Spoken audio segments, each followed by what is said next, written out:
Well, we just saw Women in Gold, and on this show, I take my friends, we go see a movie, we review it in the car, and then we have a discussion. The review part is spoiler-free, so if you're on the fence and looking for a recommendation, you can watch this video, find out what we thought without getting spoiled. And if you've already seen the movie, or don't care about spoilers and just want to hear everything we thought, watch the discussion video. We'll talk about everything and anything in that. So, Women in Gold is a story about a woman who fled from Austria during World War II, who's trying to reclaim some artwork that was stolen by the Nazis from her family, and she brings Ryan Reynolds' character into it to sort of be her lawyer and help her get it back. The woman's played by Helen Mirren in the present, and what's her name from Orphan Black? Tatiana Maslany. In the past. The movie switches gears back and forth between showing events that happened during early World War II, during when they were trying to escape from Austria, and the present of the movie, which is 2000, or it's the late 90s when it gets started, 97, 98. It's not very good. It's well acted, and the costume designs are good. I think all of the casting choices are really well done, but it's just dry as a bone. It's a dramatized history story that you walk in with an expectation of what the outcome of the story is going to be, and you walk out seeing that story outcome happen. It just takes its sweet time to get there. The stakes seem extremely low.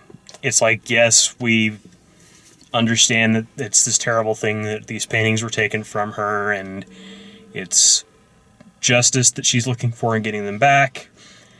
But that, and it's costing Ryan Reynolds his job and all that stuff. None of that stuff just really feels that big, that consequential. And then all of the stuff that happens in flashback is we're seeing things that happen to a character that we know survives into the present. So again, the stakes are really low. We don't see anything particularly heinous. Obviously, the Nazis did terrible things. In this movie, it's all hinted at. It's all, sort of... There's some things that happen here and there, but really you never quite get... I never got invested in it. I never got to a point where I was I felt like I was learning something new or seeing something unique or finding something interesting that was going on. So, yeah, even the performances, I would say, are not worth seeing the movie for. As someone that's a fan of all of the people in the movie, Daniel Bruhl, I'm a fan of as well. And yeah, it never quite worked for me. It felt like, and I got this sense in the trailer too. It felt like they were trying to make this into something akin to Philomena. And that didn't really work either. They tried to inject some humor into it, but that always felt weird and out of place. And Helen Mirren's character just seemed to change her mind about things every once in a while. She just decided to give up, and then not, and then decide to give up, and then not, and it got old. So it's not a recommendation for me. What did you think? I didn't really care for it. It like we were talking about when we were leaving the theater, it felt like...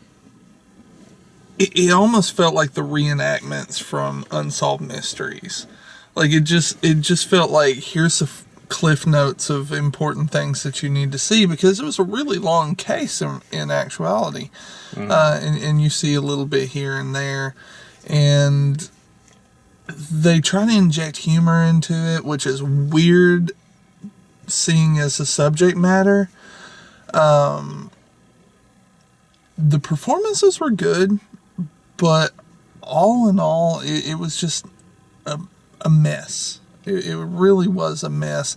With movies like when you're trying to actually take true events and you're trying to make a good movie about it, you got things like Selma, you know, and this one just did not work. It felt like a documentary, but second, third hand knowledge of an event. Yeah, it feels like a dramatization of a Wikipedia article. No more, no less. You know, there's no love story. There's no sense of stakes. There's nobody whose life's in danger. There's no, you know, I mean, yes, of course, there's people whose lives are in danger in you know, 1930s, 1940s Austria, but in the specifics of the story and the actual scenes of the movie, you don't get that sense of that, and so it just feels like